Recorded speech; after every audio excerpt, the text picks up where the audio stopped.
welcome to another episode of Always Be Connecting. So visibility is key for organisational leaders, and one of the ways to gain visibility is through events.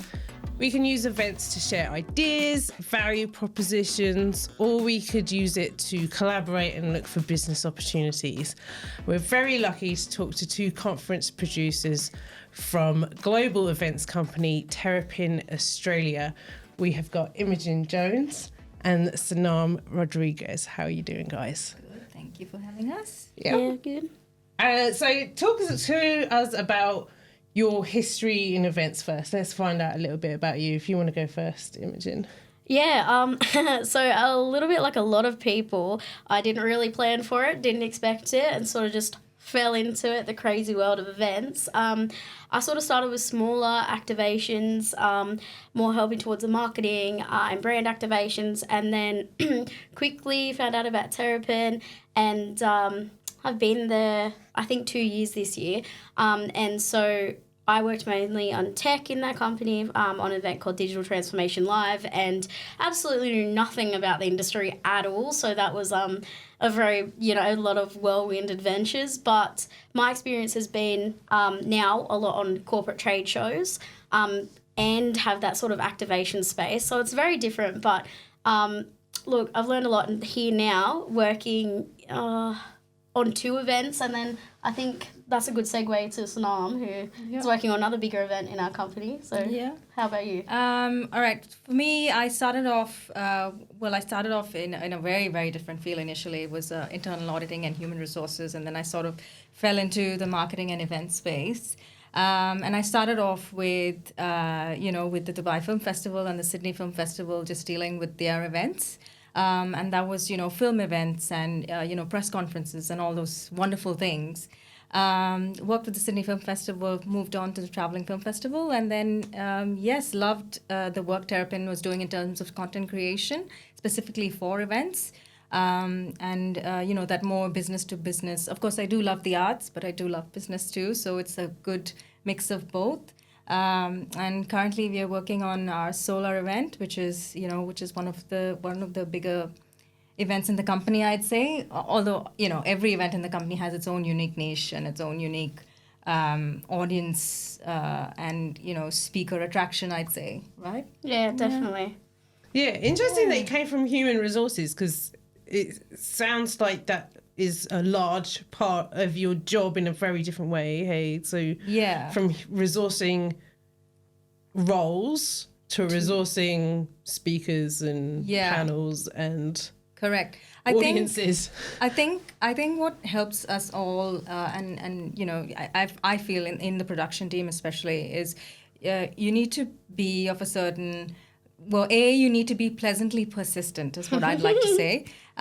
You don't really take no for an answer, but then you hear a lot of no's before you hear that yes. And that comes just with building that relationship with that speaker. And it can be, like a year? And then the next year they'll be like, hey, I remember you. Yes, I absolutely want to speak at your event because I thought, the content was great or you touched on this point. And that only comes with conversation and relationship. It's not like, hey, I'd like you to speak. Oh, okay, sure. CEO of Coles will come to speak. No, it doesn't work like that. Yeah, people are suspicious. Yes, it's a lot of. It's as a people space. It is, and I'm by nature myself a people pleaser, and it's a lot of taking no's for an answer, and then continuing to persist. And like Sanam so greatly phrased, pleasantly persisting. You have to keep knocking on those doors, and that's where even falling into events was a learning curve for me, because not only did I have to then put on my own events per se, I actually had to attend a lot so that they would actually give me some face time, so that they would talk to me. I would create relationships outside of just, almost cold calling and cold emailing. I would actually have to turn up to the events, make eye contact, make sure, hey, you see me, I see you. Okay, the next time I knock on your door, you know who I am. Mm-hmm. So it was that, a lot of that I didn't expect with the job either. Yeah. And I think the COVID post landscape has changed quite a lot in the event space, in the sense that previously, you'd have to make those cold calls, but now people don't really pick up their phones, but they don't mind a Teams message. In fact, it's welcomed more even because they can sit in the comfort of their offices. Like today, you know, I was speaking of the CEO of a particular company, and he's got the Sydney skyline and everything, but he gave me 15 minutes of his time, and that's what you need. You need to go in, go quick, but again, you know, be true to yourself. Stay true to the content of what you want to create, what's your vision, and then kind of extract that from them in a way. Interesting talking about preferred communication methods, and we'll get back to that in a second. But first of all, I want to find out what your superpowers are. So, Sanam, what do you think your superpower I've is? been told that I can disarm anybody. And I don't know what that means, but I have been in plenty situations where they've said, hey, the star's on the carpet, he's throwing a tantrum, bring Sanam in. And I'm like, okay. And I think part of that is more of the relationship and more just being more of a listener. I'm not selling you anything. I'm not asking you to, you know, stand for Vogue photographer for whatever reason. But if you could stand to the left side, that would be great. Just stand with me. And then, you know, you just get it done. So it's malleable, I guess is the word. Some people I'd use. second that for sure. Yeah. Sure. Listening is a topic that comes up a lot in Always Be Connecting. So yes, it is. I think it is one of the, you know, that's why 2 years and what is it? One mouth, right? Listen more, talk less. Yeah. That's what and you know, you hear, especially when you're dealing with C-suite, you know, you listen to their stories, you listen to their vision, you listen to their heart, right? You don't sell them anything, and then you say, hey, can you talk about your vision at our event? Yeah. You know, as opposed to, you know, we saw you did this, and can you speak about this? It kind of doesn't work that way. It works with some level of speakers. It doesn't with others. You just got to identify what the strategy is going in. Well, maybe that's what's happening before you arrive. That's why they're throwing their toys out of the pram, or however nicely you want to say that, is that they're not being listened to and they're not being understood, and their needs aren't being met. Mum can definitely disarm me. A bit of a hothead sometimes, and she's very disarming. So I can definitely second that. Well, I think we bounce off. Everybody bounces off everyone's sort of personalities, because you know we are all in different sort of event. Life cycles at this moment. So while I'm frantically putting an agenda together, you're in kind of a space where you're like, okay, let me look at it from a visionary perspective. What's my project going to achieve next year? And then, you know, 3 months down the line, I'm in her space, but she's like shed light. you know, and then so you need the support of the team. You just can't survive otherwise, because these events are so large scale, so massive. Yeah. And Imogen, you? Look, actually, my previous boss used to ask me this. She would do workshops around mental health, specifically helping people in these scenarios, myself, who would be really burnt out. And she used to ask straight up, you know, Imogen, let's volunteer. What's your superpower? So I'm very versed. I used to say, she loved this question.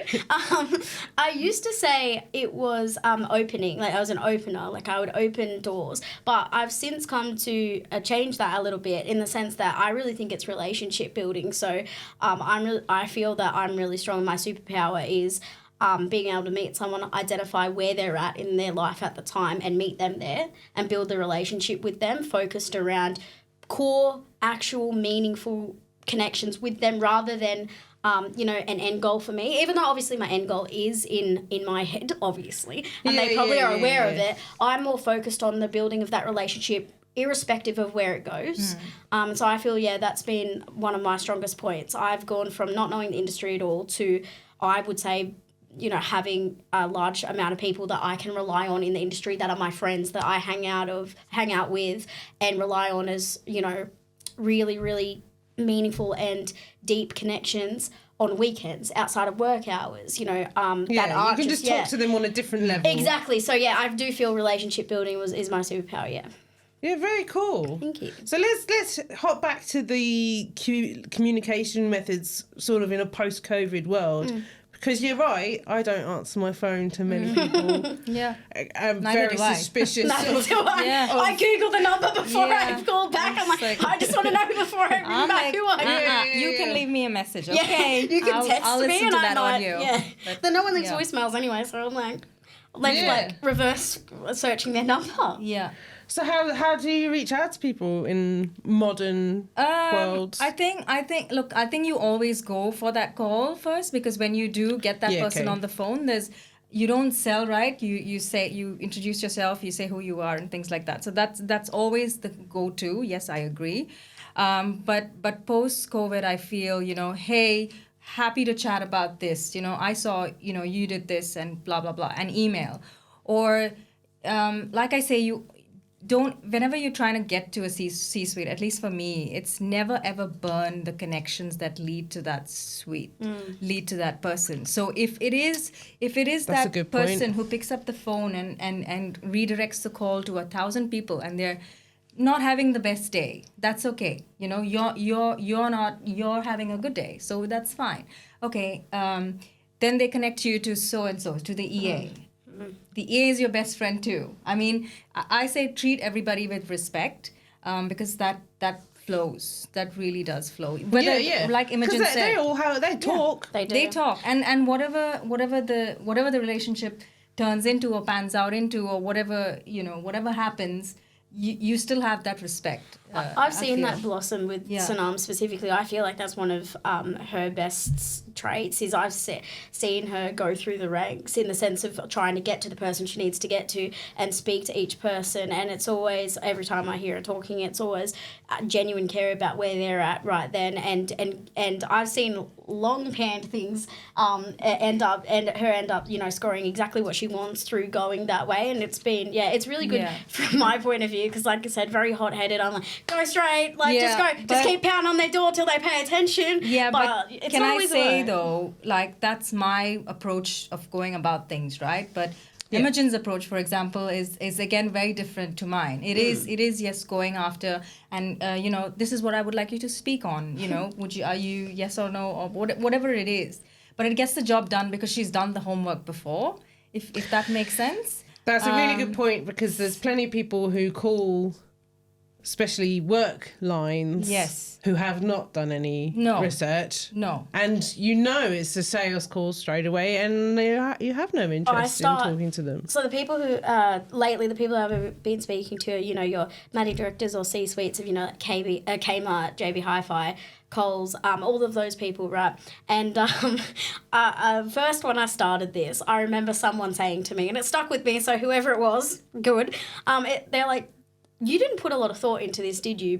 And to be honest, no. Right at the start, I didn't. They said, you didn't put a lot of thought into reaching out to me, did you? Because you don't actually know what you want me to speak on, what you want me to do. You just want my name on the lineup. And I remember going, yeah, you got a point. Oops. That's fair. So then from that point on, I made a really important of just being, what am I going to say? And now every message to these C-suites, of those big household companies that we all know and love, I start with, hi, so-and-so, in brackets, this is not a sales message. That's my first, or this is not a pitch. This is not a weird sales message. Yeah. So that before they even know what they're opening, and obviously I could lie, but they know before they're opening my message that whatever it is, I'm not trying to sell them anything. That regardless of what happens, I'm not trying to sell them on anything. I'm just trying to make a connection with them. Yeah. And in the same way, you have to mold, I think, your communication style depending on the person, right? So, I think it comes from experience, and you can say that as well,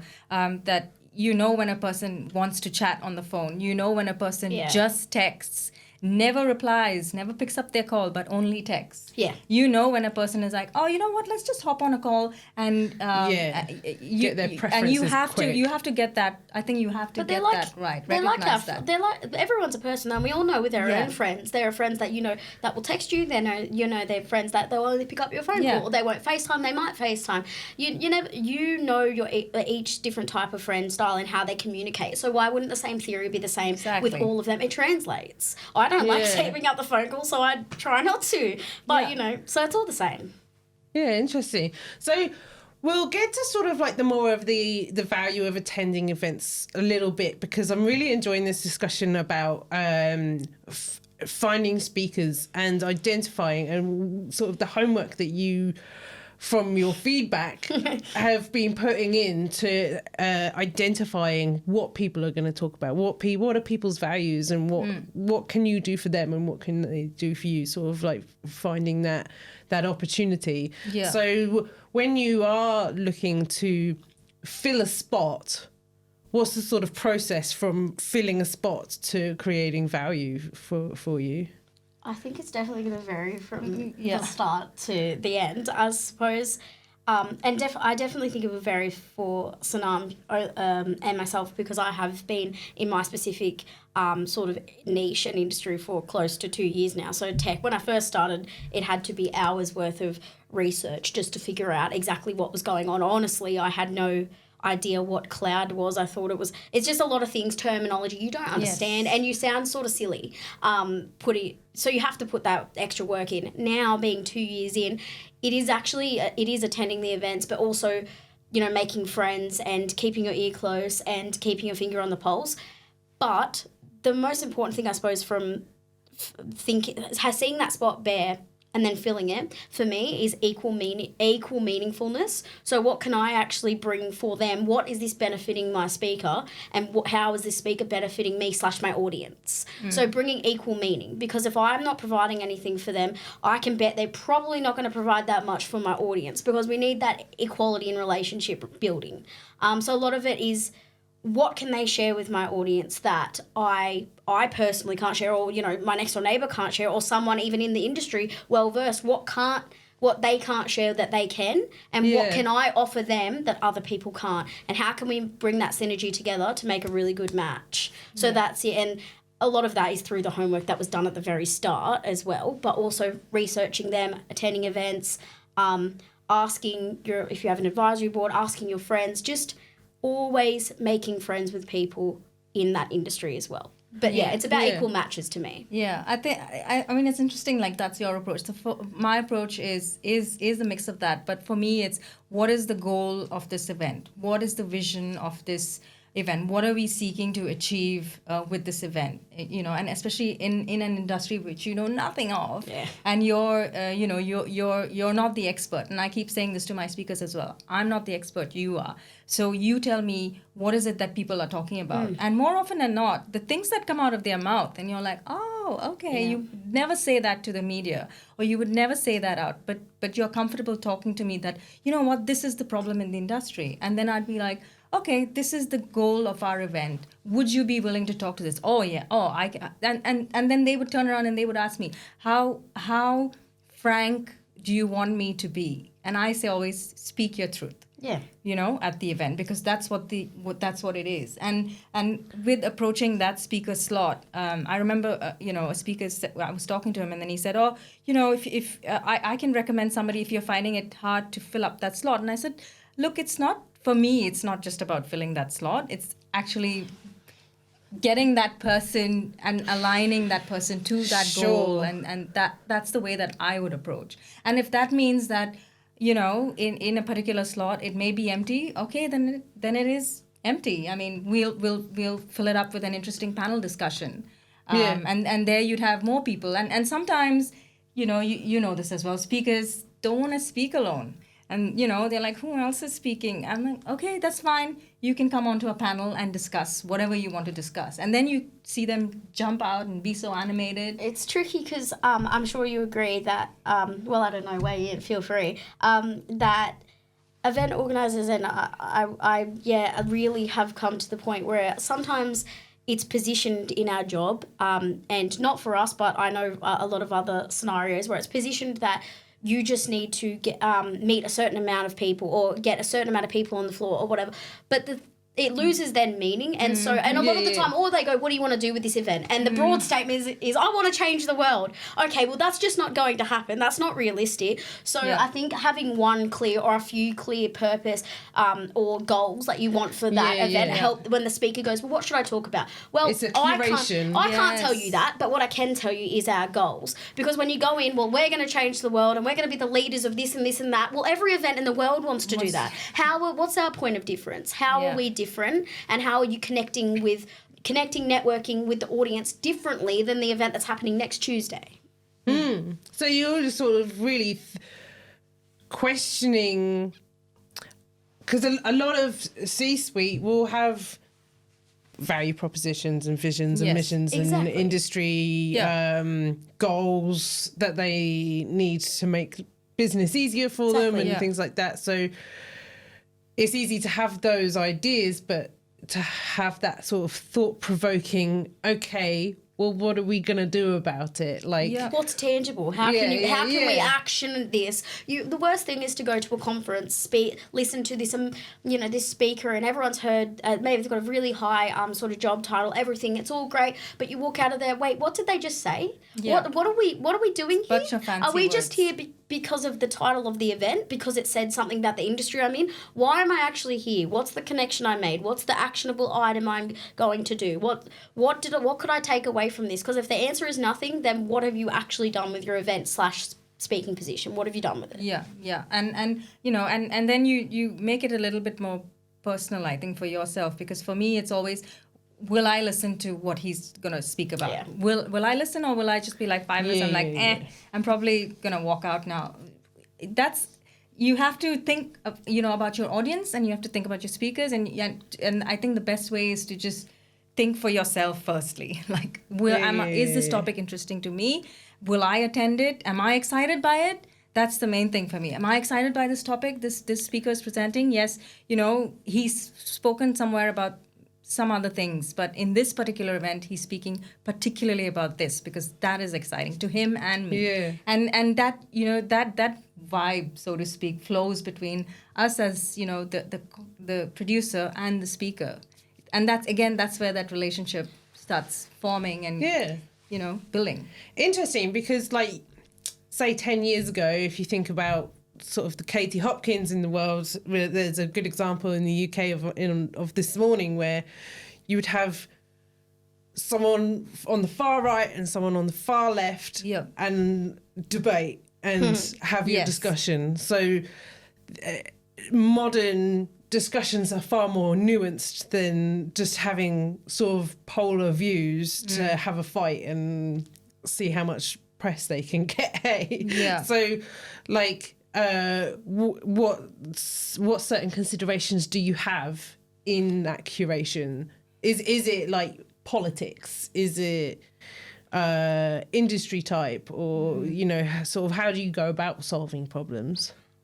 I think it's a mix of all. I've worked on a government conference, and there it is as government as you can get. There are a few fire starters in there, and I always say, again, speak your truth. So you will have government who will speak to what the government does and says, and it can be vanilla, but it is what it is. But they might draw the crowds.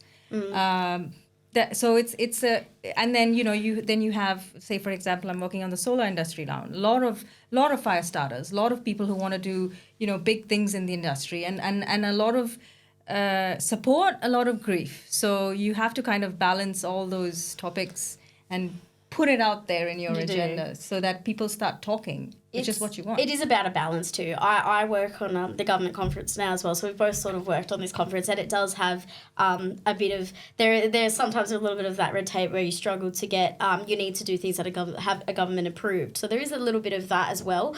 But then as well, I work in the tech side of things, so tech industry, where there are a lot of fire starters. But I think, similar to what Sanam said, it's all about the three R's for me, which I say to all my speakers, so they'll know it well and truly, which is real, radical, and raw. And I'm like, that's what you've got from me. I'm not going to stop you. So whatever you can give me, that's real, radical, and raw, I'm taking that up to the stage. And so, look, there is some controversy. I think at my last conference we had avatar, a metaverse avatar that turned up in very robotic suit, and it was very interesting outfit. It was very off par. I remember seeing it 5 minutes before it went on the screen, and I was like, will I have a job after this? I don't know. It'll be interesting. It was interesting. She called all of us and she said, she's going to go up on stage on this. I was like, you know what? Go for it. Real, radical, raw. Yeah, that's so what I don't know. I think I don't know if it's necessarily our decision to put those guidelines on them, more to have the platform for them to discuss. Obviously within reason. We don't want any crazy things going on. But I think it's more our job to facilitate a platform rather than to dictate what they can or can't say.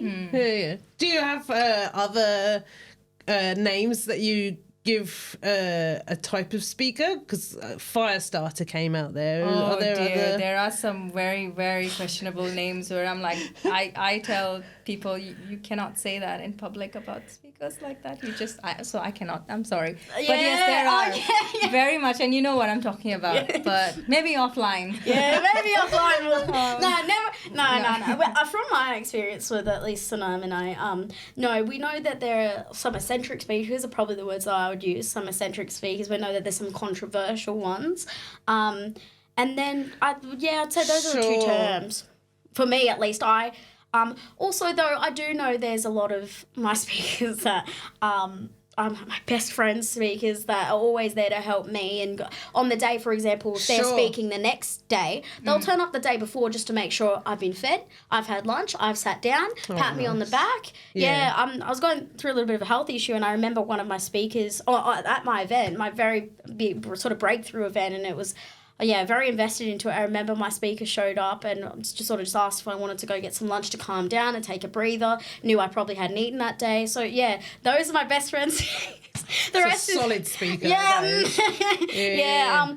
don't think there's any necessarily negative. If anything, I like when they start a convo in the audience, when there's lots of bickering. I'm in love with that. I love it. Absolutely. But then you've got your fire starters. Do you have... your thought provokers and your even keel and your sort of realists? Yeah, different you things. You do have a mix. I think.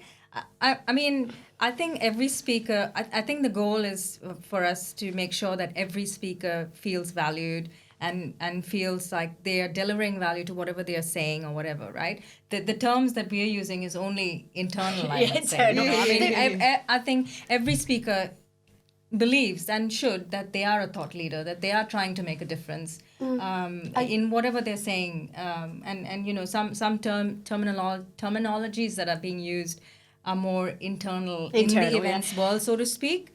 Are you finding it's a lot in my industry, but I don't know about yours, is futurists? Are they coming up a lot in solar, or not specifically? Or did they come up a lot in government? How about... I think it was I think it's radical now in solar. Is it radical? Yeah, or is it and radicals? then it's some words that I cannot say on air. Right. Have you heard of... Government is more vanilla. I'd agree. Yeah. Definitely one for me is a new term to me when I entered sort of tech specifically, but I know they're across other industries as well as futurist speakers, and I know that's now a job title. I've heard of a few futurists. So that was new to me, but usually very thought-provoking, change makers. I've really loved the conversations I've had with futurists.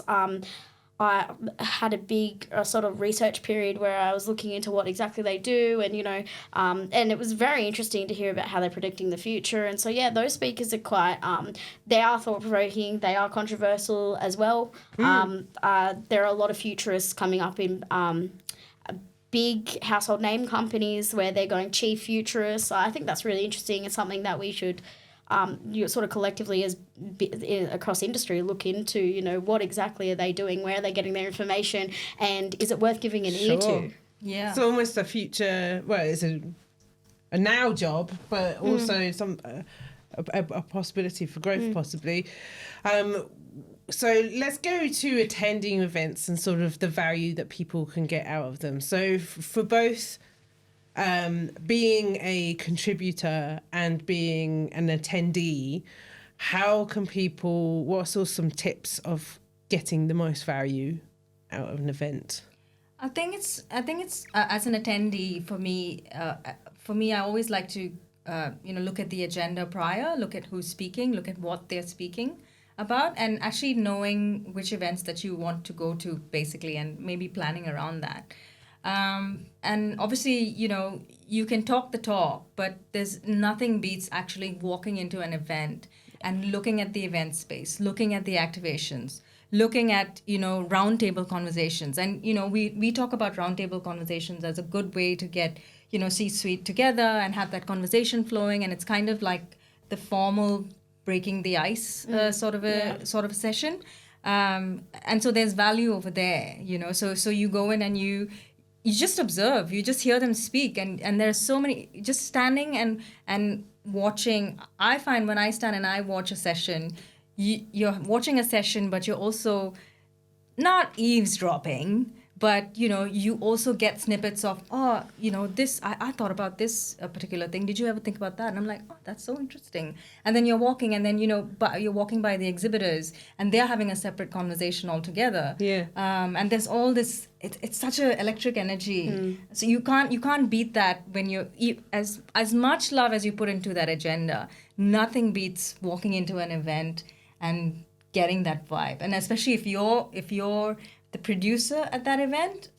What a high, isn't it? Yeah, it is, yeah. It's a bit of a high. There must be actually frequency making in terms of your generating ideas, you're generating new opportunity that's going to spit out into the industry in several different ways. So there must be an actual sort of energy. There is. And it's very being either proud of yourself, proud of your speakers, proud of even the attendees, proud of your sponsors, and then also your team as well. I think I got my event, my entire family knows my event as my second baby. So, I just dream about it at night time. Because I am actually excited about it, genuinely invested about it. Obviously, there are times I need to take a break and avoid burnout and all of those things, but I'm genuinely invested. But I suppose from getting value from events, I made it my mission to just attend every single event in the industry, and it was a lot. I was just there. No, I'm not kidding. I'm not kidding. It was a bit crazy for a time, and they were like, I ended up seeing these people, and they're like, are you just everywhere? And I'm like, I must be. Okay, I must be. And then I just dragged my outside of work friends along with me, like, hey, you want to catch up? Let's diarise. I've got this event. Come with me. You must have so many lanyards. I collect them all too, and I do. It's like it's a trophy. But yeah, I would go to them and. Honestly, at the start, I was very scared, and a lot of the time also I'd trail off. Honestly, I'd trail off and be like, well, to be honest, I'm just a bit bored. But I finally realised what actually gave me some value in attending was figuring out, and again, I know I keep gravitating towards this, was figuring out what was actually meaningful to me. So picking one thing. So if it was that I really wanted to see that speaker, even if maybe necessarily I wasn't too intrigued in what they were speaking about, I would try and sit through as much as I could because I wanted to see that speaker. Or if I found a topic, it was picking one thing that I could take away. Because at least if it wasn't my thing and I didn't get to speak to who I wanted to, I didn't get to do everything I wanted to, I got that one thing. And it didn't feel like a waste of my out of hours time, because it would be out of my out of hours time. So I guess it comes back to that. What's the one thing that you want to take away from attending that event as an attendee? Having a goal. Yeah, and then as an actual facilitator of that, or us as conference producers, I suppose, and speakers, I suppose the other thing I would say is we don't need 50 million case studies over and over and over again. We do need case studies, but people will often come up and they'll give us the same case study over and over and over again. Audiences they can't bring it down to a personal level a lot of the time. How can you personally apply that if they're not in your situation? Yeah. So part of the struggle is that you'll bring a case study up and your audience struggles to actually connect. So having that level of, you want to give the same facts as a case study. Obviously, you're a business. You want to achieve a goal. But how can you make that personable? How can you make that interesting? Connect with the audience on a level that is not just business, because if it is, that's where it's going to stay. And how have you seen that done well? Through actually... Q&As are good, but again, they can go off the rail. That's a quick way. That's interactivity. That's a quick way, but I know Q&As are hard because it can span out and take ages, and maybe you're not able to do Q&As. The other way is to actually bring it. Anecdotes is another good way to do it. I know these are simple things, but we can't always. My instinct was to say workshops. But that's not applicable for every situation. You can't always workshop. You can't always do sessions that are extremely interactive with your audience. So how can you have anecdotes, metaphors, things that are actually bringing it down to their level so that, one, you can have your technical side of it, that you've got all your facts and case study information you need and you want your audience to absorb, but you can have it in a way that is digestible and that they walk away with one thing. So I'd say, one, making it engaging and interactive, which is hard. I get, but 2, having maybe 3 or 4 key takeaways, so that at least they've got one. Yeah. And I think timing is key as well, because with these speakers, I find like a 15 to a 20 minute or maximum if it's a panel, half an hour is good because you can when I'm sitting in a panel or watching from the audience, you know when the audience has switched off, when they're switching off, they're looking at their watch. There's a definite like, oh my God, like, okay, we know literally this. walking away. And we've all been there. We've all been there, have we not? there. We've all looked down at our phone and been like, is this over yet? Like, I promised I'd see the speaker, but is this over yet? I think they're more open to a longer time if there are more people on the panel, because then obviously there's different panel points, there's different people to look at. It's all those things that you have to look at. Even the design of it or the look of it, so to speak. And if somebody goes on there and more than 20 minutes, you can hear the size. One speaker, tunnel vision, case study, 30 plus minutes, it's a recipe for disaster. And it's hard because I just want to keep talking. Yeah. But it doesn't always translate the way we want it to.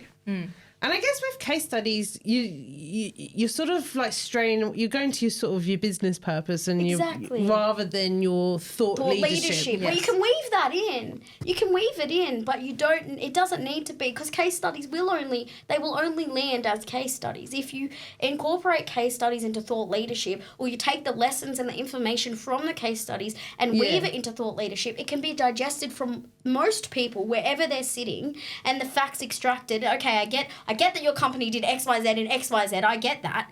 But what else can I take away from it? Oh, you did this leadership approach. Okay, I might do that too. Or maybe I can apply that. Yeah, and even with case studies, I find like if you do put 1 or 2 case studies in your agenda, then it's more palatable if it's a current one, or there's or you're actually working on it right now and you actually don't know what the future looks like, and so this is our vision on what it would look like, and that sort of thing, as opposed to this is a case study that happened 2 years ago, massively successful. Oh, okay. And a million facts on a PowerPoint screen, and you can't even read them, and it's like, okay. Sayonara, See ya, audience. Bye-bye. Yeah. So you have to have sort of almost an overriding crystal idea that you are sharing with the industry. Yes, absolutely. It's not necessarily to client, it's to industry. How do we progress as messaging? Messaging is everything. Messaging is everything. And when they come to you and when they say, you tell me what I need to speak on, that's your golden opportunity, I feel. That's where you need to be very clear on your vision, what you want to bring to the event. Because it just translates. It really does. I mean, I didn't work on a particular event, but I know of another producer who worked on an event, and it was to do with, the animal industry and vets and things. And I think the grace and elegance with which she approached every speaker translated into the event. Yeah. And that's all everybody could speak about. That how did these ideas come about? Because she actually took the trouble to sit and talk to them about, what do you want to talk about? What is it that the government is or not doing, or that sort of thing, and that's when the industry started speaking. Yeah. Finding out what people want to talk about. You have to start from the top with that vision. You just have to. You know how you can tell, for example, when big brands, you can tell when sometimes they change teams, or they change marketing managers, or they change because it's a different voice, right? So it's similar for us in our role, that if someone is to, for example, handle the conference, we want the messaging to be the same. So obviously I feel, at least for me, I've handled my event twice myself, so I feel the messaging is quite consistent. It's been my messaging from the get-go, and that, that's great. But then if I was to up and leave tomorrow, someone else would take it. I would want them to take on the messaging and the positioning of the event event, and that way it would be seamless. The customer experience is seamless, speaker experience is seamless, everything is then seamless because, well, as much as it can be in the events industry, because the messaging is the same from the start, and the message we want to give, maybe not exactly to the clients, but to the industry. They know the event, they know the messaging. That's where you get your alignment. And then what about post-event? So how do you really squeeze the lemon dry of value? I think your post surveys are a good way, from a marketing perspective. But actually just simply being polite and just saying thank you for attending and thank you for coming. And we would love to have you next year or not. That's totally fine as well, because, we want different speakers too. But you do have speakers who come back and say, I had such an amazing time. Like, I met so-and-so and thanks for placing me in this stream, because then I got to meet so-and-so, and that's the value for them. And some people will come back and, you get that long 100-line emails saying why they thought it wasn't up to standard or whatever it is. And you have to deal with that as well. So you deal both ways, and know that that's part of the process, right? That's part of it. Take hits. I agree. What sort of value? So with your question, what sort of value do you mean? Do you mean, so if you're a attend event or if you're a participant of an event, you've gone, you've shared ideas, you've listened to other people, there's been progress in the industry, there's maybe actionable items or, what, if you were to walk away from the event, what's your next steps as an attendee to make that attendance valuable? As an attendee, I would, have that one thing in mind that I'm actually going to do and take one actionable step. So, for example, if it was about, tiny habits and, making sure that I'm building connections, maybe that's one of the takeaways I wanted, which was building connections. Do I then go and add people on LinkedIn, or do I set time in my routine that every day I'm then going to spend 10 minutes out, reaching out to people at the conference, or even not at the conference, just in my network? What can I set up in future that I have learnt here to build on that? That's first, but then second, I'm going to sound like it's the marketing manager in me, would be to post on LinkedIn. Genuinely post on LinkedIn or wherever your platform is, about the event that you've actually been to, and connect with everyone at the event. Because there are other people on there who want to talk about 100%. And look, that's been one of the strongest sort of building platforms for me, is not, of course, LinkedIn, but actually posting about the events, because some people I just didn't catch at the event at all, but then they're posting about the event, so then I see they're posting, so then we start messaging. But honestly, tagging what you enjoyed, I always go, what's my one takeaway from the event? Post it on LinkedIn. And go, this was my one takeaway. For everyone else, just so you know, this was my one takeaway. I'll either be back, usually I'm back, I'll either be back or I won't, but usually I am, and go from there. But that's the marketing manager in me going LinkedIn post. But I mean, obviously everybody has their own style of of doing that, and like you're saying, it's a marketing, it's probably is one of the marketing ticks that we have to do in a way. But she posts beautiful things anyway. She writes beautifully. But for me, it's actually going and forming that conversation again with that speaker. And asking their experience, and and like you say, like the speaker experience, right? It just doesn't stop at them walking off the stage and all right, see ya. No, it doesn't, because what you do there, for example, in the government event, the relationships that I formed with a particular speaker, two speakers in general, was so that we can actually get them on board solidly next year as a partner. The whole that whole agency. So there is kind of an agenda, but it's more.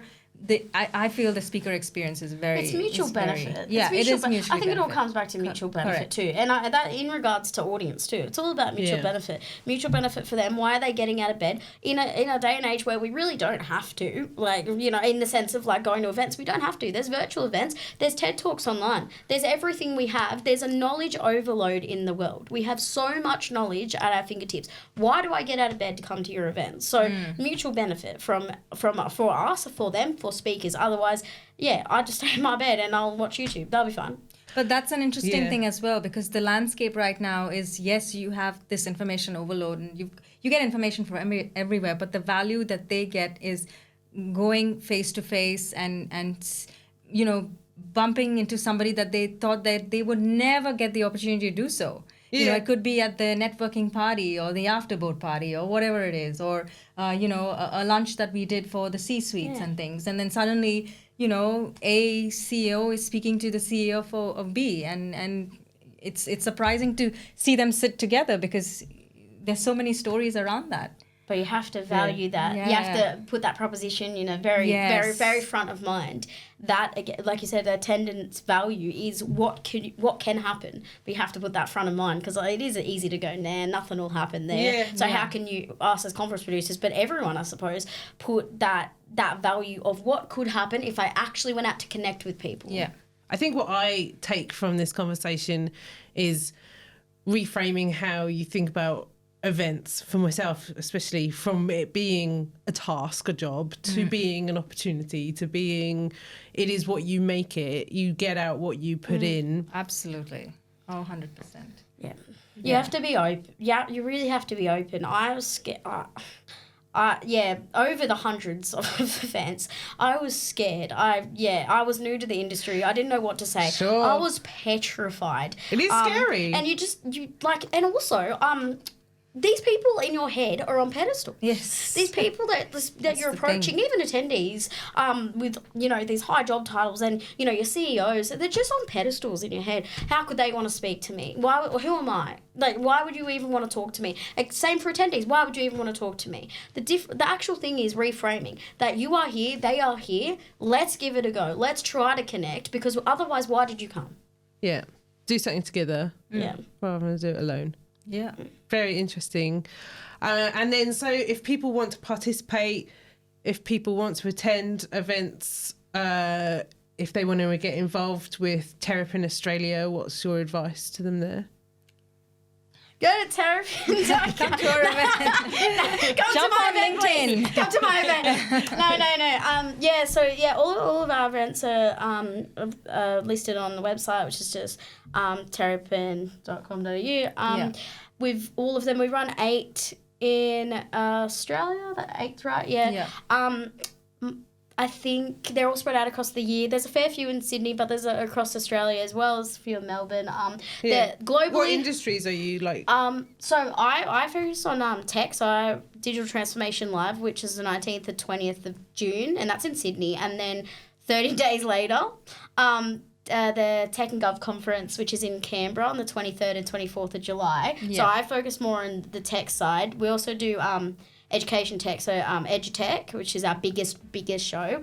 And then I do solar and storage, so that's solar, battery and storage. So that's a new one for us this year. So we're very excited about that because we're coming for the first time to Brisbane.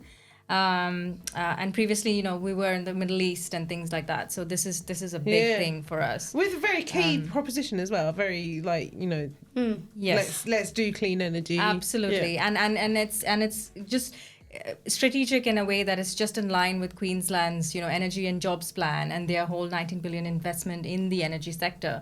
And so that's why that's why we feel this will be a big one. It's create a bit of a buzz in the office. We also got a bit wild, don't we? With our vets, we do our vets and then conference, we do our vets and conference, our e-mobility accounting, live, accounting, business. e-mobility live, national roads and traffic. So we do a lot, across a lot of industry. Yeah. So our largest is obviously our tech side of things with the 3 shows, and then we have a variety, like Sanam said, solar, vets, roads, accountants. So you know what? There's something for everyone. Yeah. Come to Definitely, events. because we'll be there and. I mean, that's fun. Very cool. Well, there's a couple of events that you mentioned in there that I might have to check the dates out for. Thank you so much for sharing. I think there is a lot of value in there, a lot of things to think about for people on how to approach events. And also, like, idea sharing is so important to storytellers, or my business, Storytellers Australia. So, like, I really appreciate how events are a real key place to share ideas and solve problems and grow things. So thanks for coming along, guys. Thanks for having us. Great. If you want to connect with Imogen or Sanam, you can find them on LinkedIn, or you can go to their website at terrapinn.com. Thanks for listening, and see you next week.